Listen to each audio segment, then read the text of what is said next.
ஒரு மாதத்திற்குள்ளார உங்களை ஞானவானாக மாற்றும் ஒரு சவால். டே 8.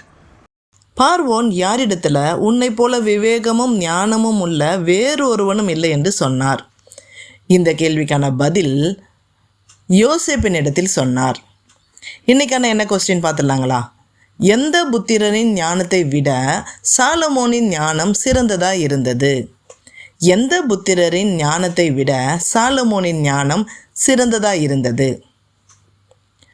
கர்த்தர் ஒரு மனுஷனுக்குள்ளார ஞானத்தையும் அவன் இருதயத்தில் ஞானமுள்ள ஆவியையும் கொடுத்தா நம்ம கர்த்தருக்குரிய காரியங்களை சொல்லும் பொழுது ரொம்ப அழகாக புரிஞ்சுக்குவாங்க.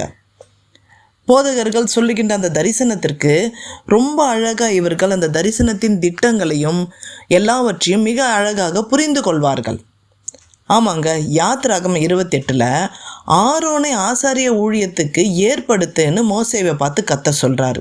கூடவே அவனுக்கு பரிசுத்த வஸ்திரங்களை உண்டாக்கு. ஒரு கூட்ட ஜனத்திற்கு தேவன் என்ன பண்ணியிருக்கார் தெரியுங்களா? ஞானத்தின் ஆவியை கொடுத்திருக்கிறார். ஸோ நீ போய் அவர்கிட்டத்தில் சொல்லு, பரிசுத்த வஸ்திரம் எப்படிலாம் ரெடி பண்ணணும், என்னென்ன வஸ்திரம், தலைக்கு என்ன வஸ்திரம், அங்கி என்ன, மேல் வஸ்திரம் என்ன, எல்லாத்தையும் நீ சொல்லும் பொழுது அவர்கள் புரிந்து கொள்ளத்தக்கதாக நீ சொல்லும்போது ஒரு விவேகமான இருதயத்தை அவர்களுக்கு கொடுத்திருக்கிறபடினால அவர்கள் அதை புரிந்து கொள்வார்கள்.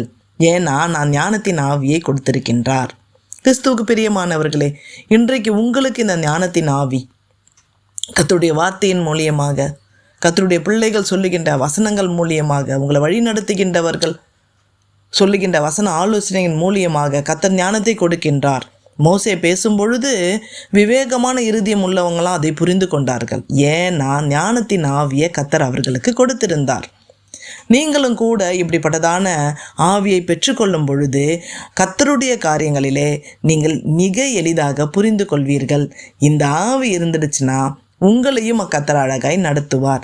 அப்போ என்ன, நீங்கள் சூப்பராக வின்னராய் மாறிட முடியும்.